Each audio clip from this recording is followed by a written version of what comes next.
Assalamu alaikum viewers, this is Bilal Qasim, your English trainer and welcome back to English with Bilal.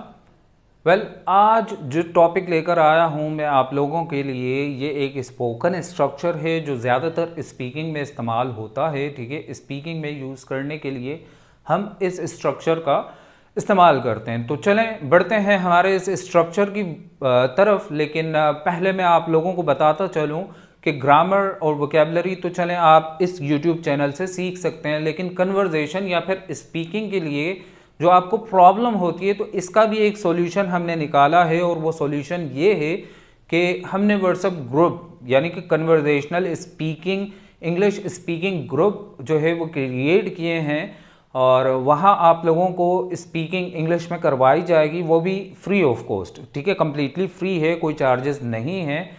तो अगर आप हमारा वो WhatsApp speaking group join करना चाहते हैं तो नीचे दिए गए नंबर्स पर एक छोटा सा इंट्रोडक्टरी जिसमें आप अपना इंग्लिश में इंट्रोडक्शन करवाकर वॉइस मैसेज भेज दें तो फिर आपको हम उस ग्रुप में ज्वाइन कर देंगे, मतलब ऐड कर देंगे। तो चलें बढ़ते हैं हमारे आज के टॉपिक की तरफ। और आज जो हमारा टॉपिक है वो है बी गुड एट। ठीक है, बी गुड एट। सबसे पहले मैं बात करना चाहूंगा बी की, कि जब कभी भी आप किसी इंग्लिश स्ट्रक्चर में यानी कि किसी ऐसे इंग्लिश के पैटर्न में जब आप बी देखें कहीं पर भी, तो बी को देखकर आप फौरन से एक बात ज़रूर समझ जाएं कि बी जो है वो किसको डिनोट करता है, किसकी बात करता है, यानी कि बी किसके लिए लगा है। तो भैया जब कभी भी किसी स्ट्रक्चर में बी आ जाएगा तो उस बी का मतलब क्या होता है? उस बी का मतलब होता है इज एम आर या फिर वॉज वर, यानी कि इज एम आर या फिर वॉज वर। यहां पर जहां बी लिखा हुआ है तो बी की जगह पर हम बी को नहीं रखेंगे बल्कि इज एम आर या फिर वॉज वर को रखेंगे सेंटेंस में। Is it clear? तो बढ़ते हैं आगे कि गुड एट। अब ये पूरे जो हमारा स्ट्रक्चर है इसको हम यूज क्यों करते हैं, सबसे पहले हम यूज को देख लेते हैं, इस्तेमाल को देख लेते हैं। जब तक इस्तेमाल नहीं पता होगा तो हम इसको यूज नहीं कर पाएंगे। तो बी गुड एट को हम कब इस्तेमाल करते हैं? ठीक है, तो बी गुड एट को हम इस्तेमाल करते हैं व्हेन वी आर एक्सपर्ट, ठीक है, और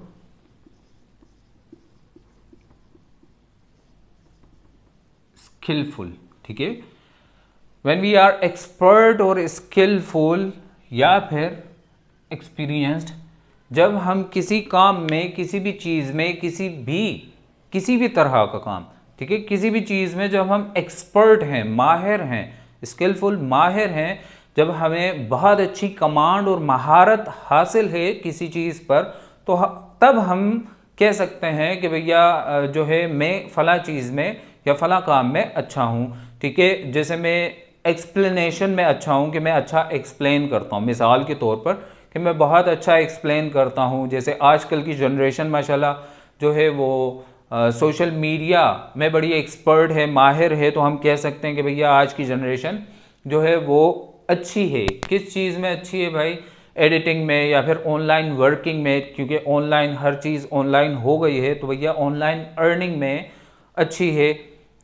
क्या कर रहे हैं हम? उनकी महारत को बता रहे हैं कि फ़ला बंदा या फ़ला शख्स, ठीक है, माहिर है या एक्सपर्ट है। जैसे कोई फर्नीचर बनाने वाला जिसको हम कारपेंटर कहते हैं, ठीक है, अगर कोई कारपेंटर है, देखें बहुत सारे कारपेंटर्स होंगे, लेकिन उन कारपेंटर्स में से कुछ ऐसे कारपेंटर्स होते हैं कि जो बड़े माहिर होते हैं, बड़े एक्सपर्ट होते हैं। तो फिर हम क्या कहेंगे? उनकी हम तारीफ़ करेंगे। या फिर अगर हमें कारपेंटर का काम करवाना है तो हम क्या पूछते हैं कि यार कोई अच्छा कारपेंटर आपकी नज़र में है, तो आप कहेंगे कि यार फला कारपेंटर बड़ा अच्छा है या बड़ा एक्सपर्ट है, बड़ा माहिर है।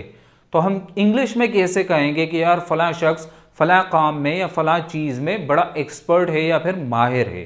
ठीक है, तो इंग्लिश में हम बी गुड एट की मदद से कह सकते हैं कि कोई भी शख्स किसी भी चीज़ में बड़ा माहिर या फिर एक्सपर्ट है, उसकी बहुत अच्छी ग्रिप है, बहुत अच्छी कमांड है उस चीज़ में। जैसे बहुत सारे स्टूडेंट्स ये है कि मैथ्स में बहुत ज़्यादा एक्सपर्ट होते हैं, बहुत अच्छे होते हैं और बहुत ही ज़्यादा ज़बरदस्त होते हैं। जैसे मैं अगर अपनी बात करूं तो भैया मैं मैथ्स में बिल्कुल भी अच्छा नहीं हूं, बहुत बुरा हूं। हाँ, इंग्लिश या फिर इंग्लिश ग्रामर में हो सकता है कि मेरी अच्छी खासी थोड़ी बहुत कमांड हो सकती है, ठीक है। तो be good at when we are expert और स्किलफुल, जब हम एक्सपर्ट हैं, स्किलफुल हैं किसी भी काम में, किसी भी चीज़ में, तो तब हम बी गुड एट के ज़रिए से अपनी उन तमाम स्किल्स को इंग्लिश में बता सकते हैं कि फ़लाँ शख्स फ़लाँ काम में एक्सपर्ट या फिर माहिर हैं। जैसे ज़्यादातर अगर हम वालदा की बात करें यानी कि मदर की बात करें तो अक्सर मदर्स क्या हैं भैया, खाना पकाने में बड़ी एक्सपर्ट हैं कि यार बंदा खाना खाए तो बस खाता ही रह जाए, कि खाता ही रह जाए, पेट भर जाए मगर जी नहीं भरता खाने से। तो तब क्या हम ये कह सकते हैं कि भैया माय मदर, मेरी जो अम्मी हैं वो एक्सपर्ट हैं किस चीज़ में, खाना पकाने में, ठीक है। और हम सब एक्सपर्ट हैं खाना खाने में। यस, तो ये भी महारत है भाई, हर किसी में ये महारत नहीं होती। तो व्हेन वी आर एक्सपर्ट और स्किलफुल, तो अब हम पैटर्न को देख लेते हैं, ठीक है। सब्जेक्ट आ गया, फिर बी के बाद आपका गुड एट, गुड एट के बाद ज़रा सा ध्यान रखेंगे कि भाई या तो वर्ब की आईएनजी फॉर्म आएगी जिसको हम जेरंड कहते हैं, ठीक है, जेरंड आएगा, या फिर नाउन आएगा, ठीक है। दोनों में से कोई एक चीज़ आएगी, ठीक है। अब सब्जेक्ट आ गया, बी आ गया, गुड एट, वर्ब की आईएनजी फॉर्म या फिर नाउन, ठीक है। अब बी का मतलब मैं पहले ही ऑलरेडी बता चुका हूं कि इज एम आर या फिर वॉज वर्ड। नेगेटिव और इंट्रोगेटिव बिल्कुल आसान है, subject plus be plus not, good at, ठीक है, वर्ब आईएनजी और नाउन। वो उम्मीद करता हूं आप लोग बना लेंगे। तो मैं एग्जाम्पल देकर थोड़ा सा समझाता हूं और समझने की कोशिश करते हैं एग्जाम्पल से। जैसे people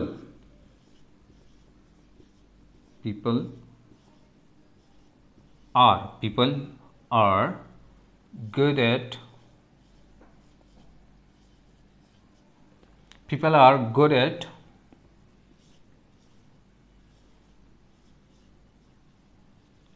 coaxing, people are good at coaxing, कि लोग जो हैं बड़े माहिर हैं, एक्सपर्ट हैं भैया एक दूसरे को क्या करने में, कॉक्स मतलब टोपी घुमाना, टोपी पहनाने में, मतलब टोपियां पहनाने में, मतलब मामू बनाने में, बेवकूफ़ बनाने में। Well this is just an example. People are good at coaxing, के लोग क्या हैं भैया, एक्सपर्ट हैं, माहिर हैं। अब आपने सिर्फ इतना सा कह दिया ना कि गुड है, तो फिर आपको ये कहने की ज़रूरत नहीं है कि भैया my father is expert and skillful in this and that. नहीं भाई, इतना लंबा चौड़ा ले जाने की ज़रूरत नहीं है। आप सीधा सीधा कहें कि भाई my father is good eight, my father is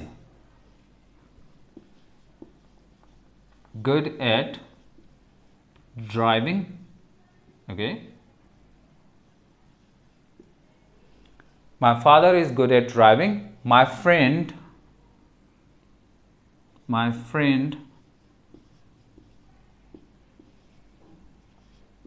is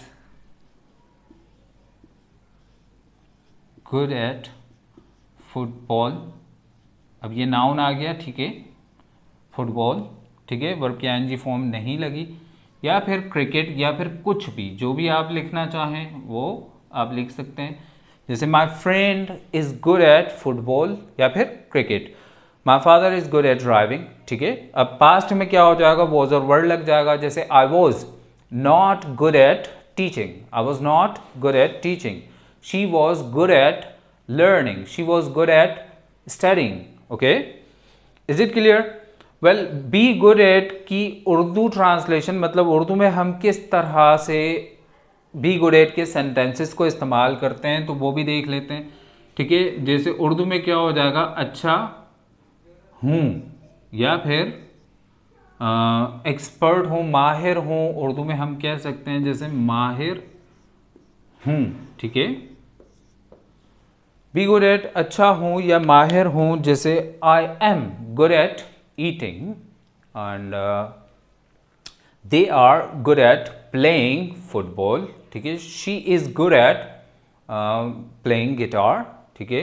my mother is good at cooking food and I am good at eating food. तो इस तरह के और भी सेंटेंसेस आप लोग बना सकते हैं। उम्मीद करता हूँ ये वीडियो आप लोगों को अच्छी लगी होगी, और अगर अच्छी लगी है तो भैया वीडियो को लाइक करें, चैनल को सब्सक्राइब करें और आगे अपने फ्रेंड्स के साथ भी लाजमी शेयर करें, ज़रूर शेयर करें। अगर आप चाहें तो इसका एक स्क्रीनशॉट ले लें, ठीक है, और मुझे दें इजाज़त। मिलते हैं नेक्स्ट वीडियो में। टिल देन टेक केयर, अल्लाह हाफिज़।